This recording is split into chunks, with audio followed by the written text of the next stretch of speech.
Hi, this is Will from Edmonton, Canada. Will from Edmonton, Canada. How's the weather there, Will? It's warming up, so it's very pleasant. Warming up is extremely relative in those terms, though, up there, isn't it? Yes, Hello, Will. Hello. I have a question about addiction. Recently in the news, 2 girls have died in Alberta. One was 15 years old, one was 14 years old, and they took the street drug ecstasy.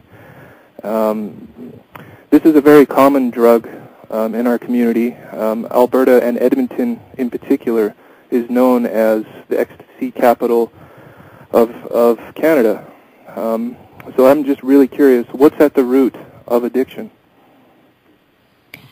That's a great question. Wow, we only have 45 minutes left. It's a treaty, isn't it? Yeah, it's a treatise. Well, the root of addiction has, we have many perspectives to understand a problem of addiction. It's a very complicated one because it requires an attitude of dependence, and dependence on something to feel better. So when you think that you depend on something to feel better, you start from the point that all the good, happiness, well-being, good things, freedom, relaxation comes from external things. That this is not something, that is a result of an inner attitude of your being. So you look for something outside. You depend on the good that you see coming from outside.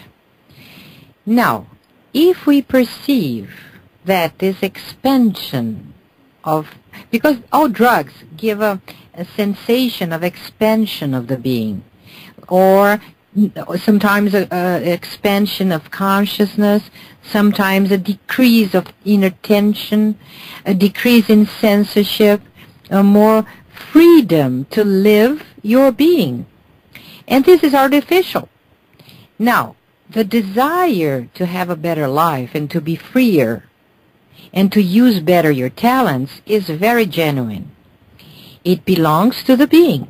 We are born to be free, to good, to do beautiful things, to live in happiness. This is in the American Constitution, by the way.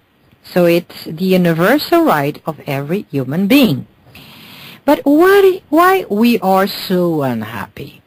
And then comes a definition, which is very short, solid, but that Kepi gives, but it's very, you can expand this a lot. All-embracing in a way, right? It covers many things. So what is the being?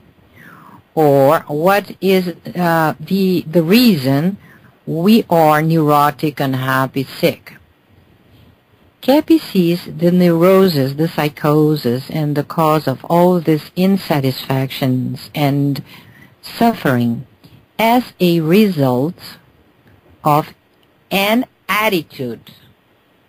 Attitude, and when I say attitude, pay attention, is not something that is instinctive, as Freud mentioned. It's not coming by nature.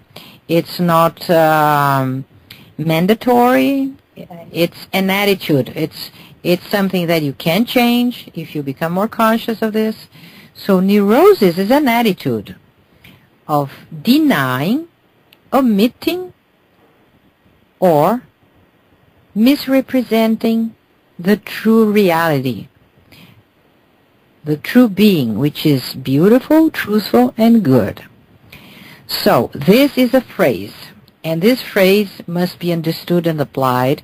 This is like a universal concept and must be applied to our everyday life. So you come and you say, okay, I'm a beautiful, truthful being by nature, but why do I have this attitude that I deny to myself, I omit, I attack my being? And why society does not simplify or does not facilitate this kind of life? So here comes a big and huge explanation that we must I don't know, Richard, if we enter in this thing of the inversion. I have a question that may lead us that way first, though, Claudia, because we have to treat the question of the society, the inversions in society, and inversion is fundamental to Dr. Keppe's work. And I would like just to mention to Will, Yes. Our insatisfactions are coming mostly from inside of us, from our inverted attitudes against our beings and our lives. But there is also this sensation, which is horrible, coming from the pseudo-society, the way this sick, ill society is organized.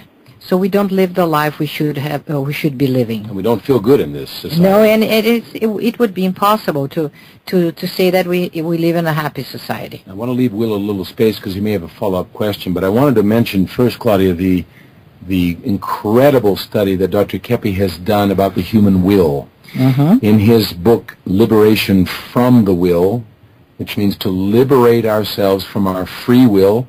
That's what he discusses in this book, which is completely revolutionary in Keppe's work. He talked about the fact that the human being has desires against this true nature that we have, and that may be something that leads to this question of addiction, or part of it, right? Yeah, this desires Freud called the Thanatos complex, which would be the complex of death, or the death instinct. Right.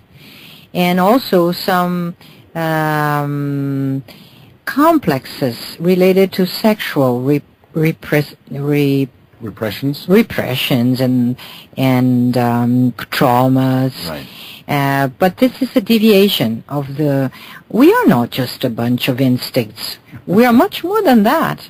So happiness or well-being, the mental, psychological well-being is much more related to our inner psychological life and spiritual life, which is transcendental, by the way. So how come if we would be just accomplishing a good sex and being healthy, this would be very simple.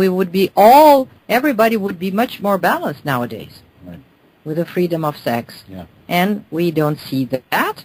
We see in every 5 people in the world, one is at least, no, in each 4 people. Out of every 4 people in the world? Yeah. At least one is mentally sick, heavily mentally sick. Right. So we see more than 1 billion people suffering from severe illnesses, mental illnesses. Yeah. And this we speak about post-Freudian era. Right. So? We didn't meet the point. Right. Will, was there a follow-up question or any other observation you wanted to make while we got you on the line? Yes, just a quick question. In this particular case, I'm speaking of in Edmonton where a 15-year-old and a 14-year-old girl died. Obviously, somebody sold them the drugs, and it was probably another young person.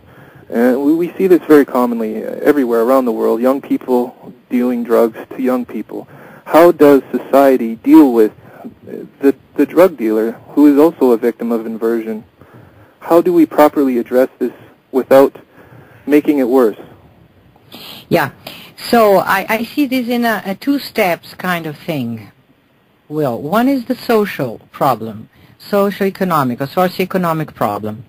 We see these drug cartels being organized, intentionally being organized to serve some powerful millionaires